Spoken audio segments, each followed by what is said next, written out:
Hello everyone, my name is Gabriel Mazon. I'm an organist and a Gregorian singer, and I want to talk about the the sacred aspect of sacred music and how we lost it, and how it is important for us to look for what the church and the magisterium had written about sacred music, how it legislated sacred music, for it to be sacred and to be preserved sacred. Many popes have wrote about it, especially in the last 120 years. We have St. Pope Pius X, Pius XI, Pius XII, John Paul II.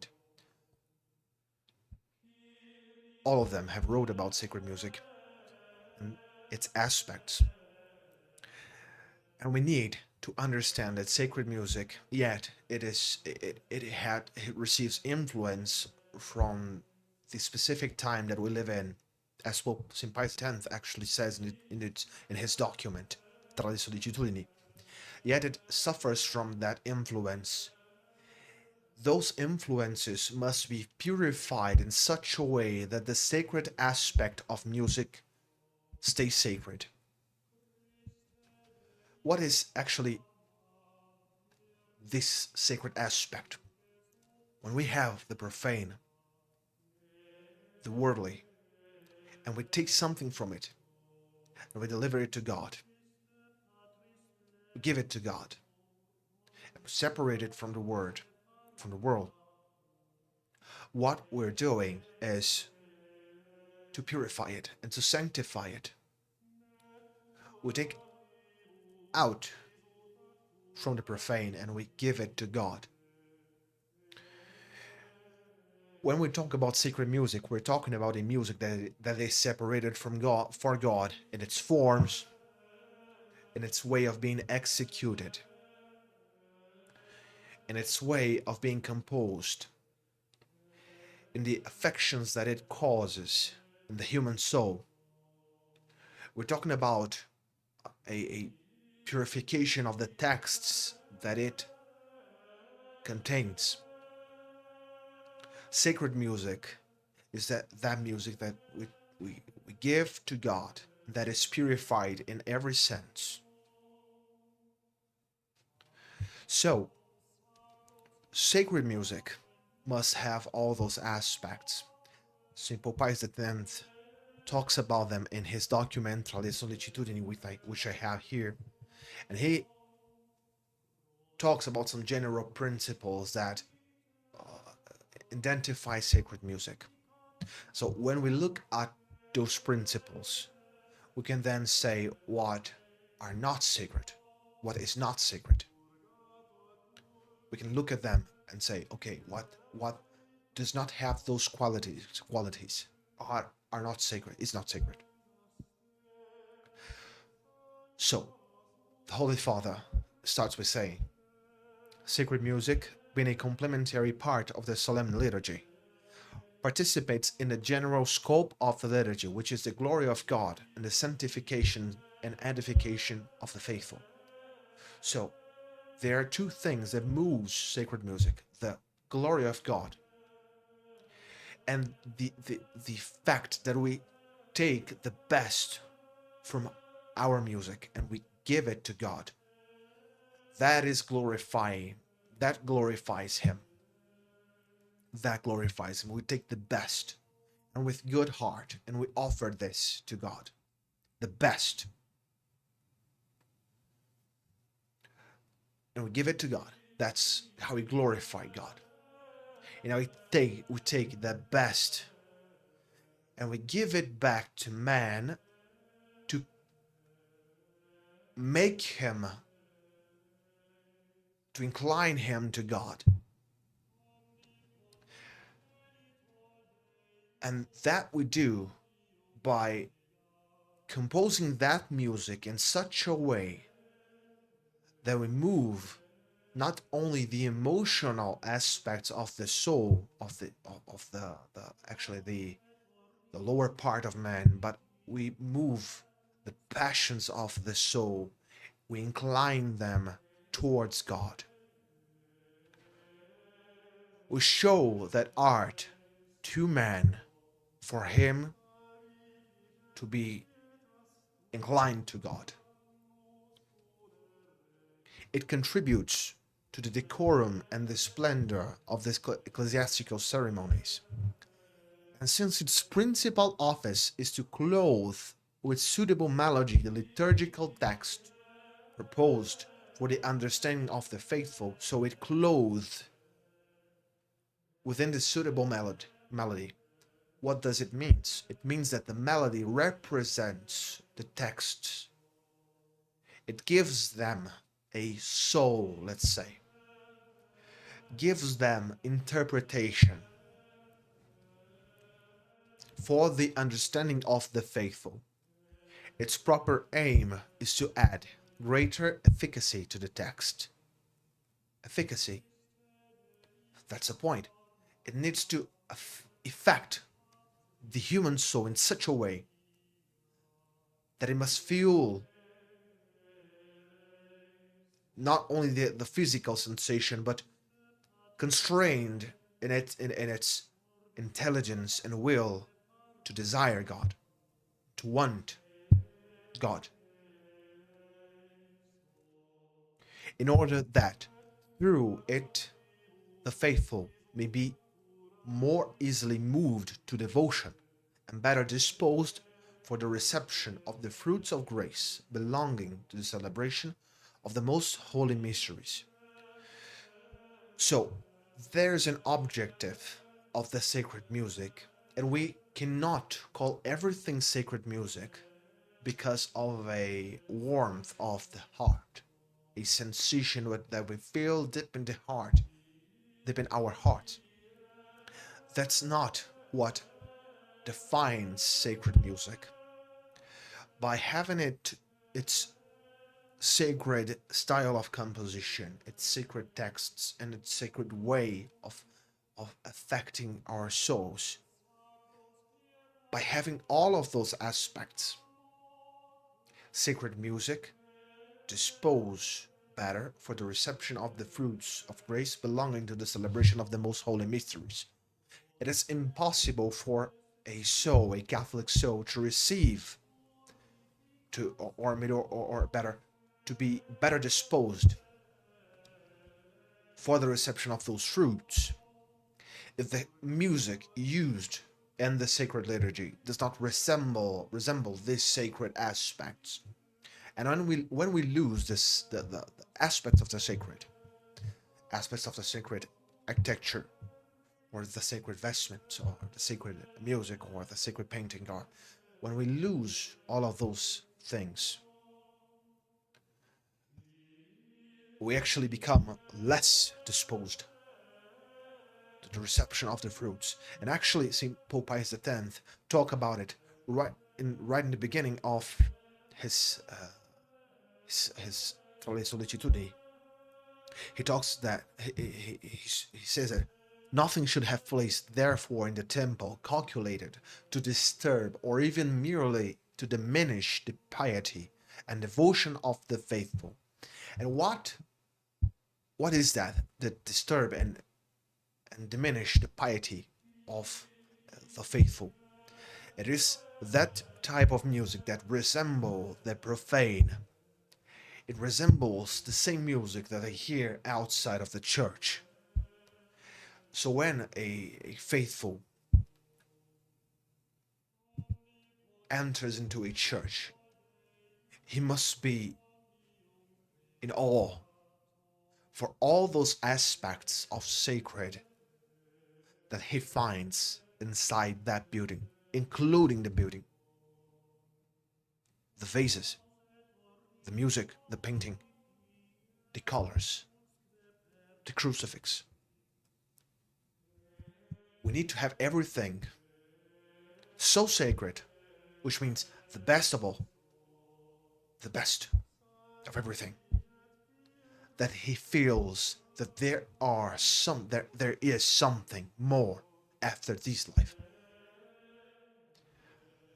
We need to see those arts as veils for our senses. They veil something that is more sacred than those things, which is God himself in the Holy Eucharist. That's what we Catholics believe. We believe that the Holy Eucharist holds in it, is it itself, in its forms, is God Himself. It's Jesus Christ Himself. And because we have the most sacred, nothing but person, which is God Himself, in the church, we must have everything that is the most holy in the temple for God.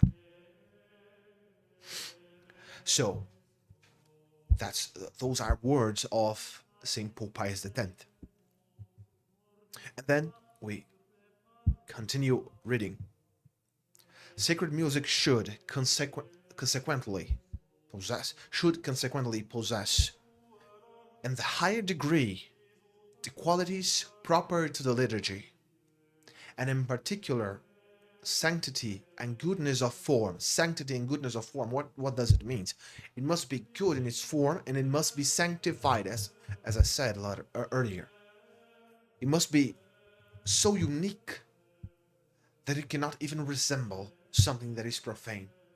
The profane can resemble, regarded the proportions, something that is sacred, but not the opposite, which will spontaneously produce the final quality of universality. So, because what is noble and sanctified here is the same noble thing that is sanctified elsewhere, like gold, for example. It is universal that this music is considered sacred, in such a way that any culture who hears it, any culture that hears it, notice it is sacred. I don't know from which culture it is, but it is sacred. It has something different in it. That's what we call sacred music, and a universal sacred music. He continues, it must be holy. It must therefore exclude all profanity,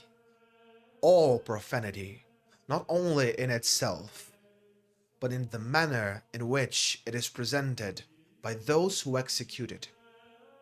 So the elements that compose this art and the music that is executed in the temple, I'm talking here about the composition. It must be so purified that it must exclude all profanity ornaments. It must exclude some things that are that resemble a specific period of time, for example. No, it must exclude everything that is profane. Sentimentalism also. But not only in itself, but in the manner in which it is presented by those who execute it. For example, if we if we sing a Kyrie, Kyrie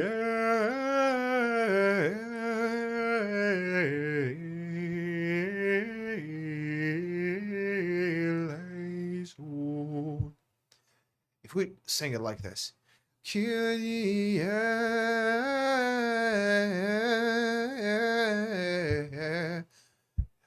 what are we doing? Yet we are taking a sanctified form of music. We are profaning it in the way of executing it. And that's something that St. Pope Pius X talk about. In the manner in it which it is presented by those who execute it, it must be also sacred. Another aspect, it must be true art, for otherwise it will be impossible for it to exercise on the minds of those who listen to it that efficacy which the Church aims at obtaining and admitting it into her liturgy.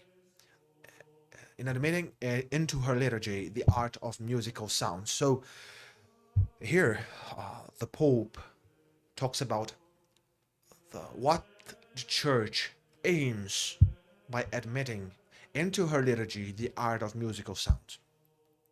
the what it exercises in the minds of those who listen to it. So we must understand that what makes art is verum, bonum, and pulchrum. Those aspects, the truth in the art, it must represent something that is truth, that is true.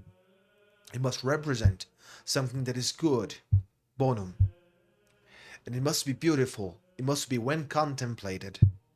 It must incline our will, because it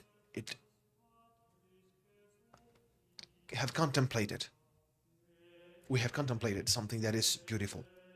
It must have beauty. It must be true. It must be good, and it must be beautiful. That's what art is. And those qualities are objective qualities, not subjective qualities. It's not our experience with music that says if it is good, truthful, and beautiful. As we need, as Saint Augustine says, make two judgments upon music. First, if it is beautiful in itself, and if it is licit. But that's topic for another conversation. So, if music is not true art, it's not holy, it's not the high, it's not the higher degree of music style, it will not obtain the aim that the church wants for it. So, it must be true art for obtaining the results that the church wants it to. He continues, but it must at the same time be universal in the sense that while every nation is permitted to admit into its ecclesiastical compositions those aspects, special forms, which may be said to constitute its native music. We're going to talk about this. Still, these forms must be subordinated in such a manner to the general characteristics of sacred music that nobody of any nation may receive an impression other than good on hearing them. So yet there are possibilities for those special forms regarding each nation to have its native music. Some part of its native music can be admitted in the ecclesiastical compositions, but we have a limit here. And what is the limit of it? We should not touch the liturgical music, for example, the gradual or Alleluia. We cannot touch the introitus. We cannot touch those compositions. But some aspects, for example, in the polyphony composition, can be used, and some hymns that might be composed, some particular aspects of it, of a country can be used in the composition of those ecclesiastical compositions, but they cannot be so big that they still, these forms must be subordinated in such a manner to the general characteristics of sacred music, which we talked about earlier, that nobody of any nation may receive an impression other than good in hearing them. When we look at sacred music today, a sacred music that lost the sacred aspects, as I said, we notice that each country has a different sacred style of sacred music, and no one from other country can relate anymore to the sacred music of those countries. So I'm from Brazil. If I go to the United States to a common parish, I will not recognize anything sacred, maybe, in the style of composition of those parishes, those churches. And the same, if you came to Brazil, you would notice it. So it should not be like this. The Gregorian chant is it's the Roman chant. It's the Roman chant, as we're gonna now see. If you want to learn, if you want to learn how to sing the Gregorian chant or how to play the organ, I'm a teacher, so you can contact me. The Pope says, these qualities are found in the highest degree in Gregorian chant, which is consequently the chant proper to the Roman Church, the only chant she has inherited from the ancient fathers, the only chant she has inherited from the ancient fathers, which she has jealously guarded for centuries in her liturgical codices. So look, the words the Pope is using. He's saying that that's the only chant we inherited from the ancient fathers, the only one, and that we inherited from the ancient fathers. It's not invented in the medieval times, for example. No, that's not what the Pope says. Which she, the Church, has jealously regarded for centuries in her liturgical codes, because it's precious for her, which she directly proposed to the faithful as her own, which she prescribes exclusively for some parts of the liturgy, and which the most recent studies have so happily restored to their integrity and purity. We need to look at the words that the Pope uses here. The Church has guarded it for centuries, and she directly proposed to the faithful as her own. What's the chant of the whole Roman Catholic Church? It is a Gregorian chant, because it is what she has directly proposed to the faithful. On these grounds, Gregorian chant has always been regarded as the supreme model for sacred music, so that it is fully legitimate to lay down the following rule. The more closely a composition for church approaches on its movement, inspiration, and savor to the Gregorian form, the more sacred and liturgical it becomes, and the more out of harmony it is with that supreme model, the less worthy it is of the temple, not just the liturgy, but the temple. The ancient traditional Gregorian chant must, therefore, in a large measure, be restored to the functions of the public worship, and the fact must be accepted by all that in ecclesiastical functions loses none of its solemnity when accompanied by this music alone. Special efforts are to be made to restore the use of the Gregorian chant by the people, so that the faithful may again take a more active part in the ecclesiastical offices, as was the case in ancient times. What we need to look at here is how our parishes, most of them, don't even have the Gregorian chant. Don't even have the Gregorian chant. And what the Pope says here is that it must be, in a large measure, restored. The main chant that we should have in our parishes is a Gregorian chant. Oh, Gabriel, but it is outdated. This document has 120 years old. 25 years after this document, Pope Pius XI said the same, and actually intensified its legislations by the document, the Apostolic Constitution, Divini Cultus Sanctitatem. Then Pope Pius XII in his Musici Sacra Disciplina. We're here in the 50s. At the end of the 50s, in 58, the Congregation for the Rights has published a document, Musica Sacra et Sacra Liturgia, which talked about it also. And we see that it was not outdated.